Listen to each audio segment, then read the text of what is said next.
Today is the day that more than 24 families are going to learn of the loved one's loss. Our other top story, these are the first pictures of the loved ones lost in the Oakland warehouse fire, where 36 bodies have now been recovered. Good evening, everyone. I'm Paul Majors. And I'm Pat Harvey. Law enforcement is now calling the warehouse a potential crime scene and say murder charges may be filed. This as we learn more about the people who didn't make it out alive. They were told that some of the victims were musicians, others were teachers, and one was the son of a sheriff's deputy. CS2's Tom Wade is live in Oakland now, where the search for more bodies continues. Tom.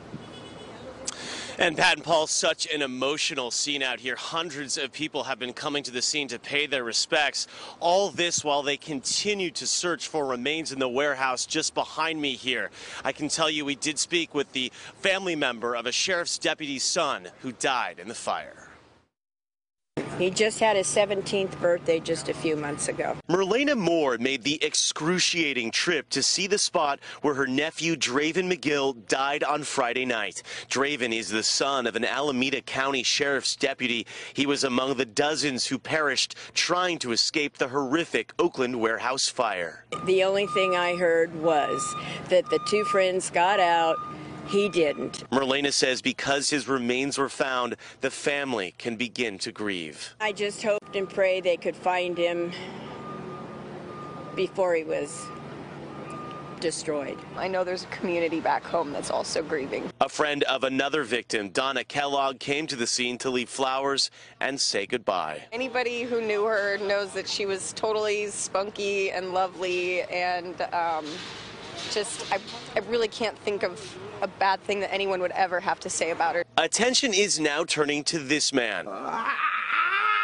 Derek Ion, who was reportedly the head of the Oakland Ghost Ship Artists Collective. These photos show the space before the fire. On YouTube, he's shown talking about a desire to live a simple life. Build things out of the earth and farmed and built houses and grew lives. His collective is now a potential crime scene. The ATF is also here after investigators found what may be the spot where the fire started along a back wall. And while crews continue the heart-wrenching task of digging for human remains, relatives and friends are left with the shock and the memories of those who died. Merlena says her 17-year-old nephew dreamed about a singing career. He was a wonderful, nice young man that had a lot of future in front of him. Investigators have separated the warehouse into 4 quadrants as they search. They have backhoes and other heavy equipment inside the warehouse, trying to be as careful as they can because they know this is a very sensitive operation. As far as the DA says, she has a number of legal options in front of her. She says even murder charges could be a possibility, but she hasn't said who may face those charges. We're live tonight in Oakland. I'm Tom Wade. Pat and Paul, back to you.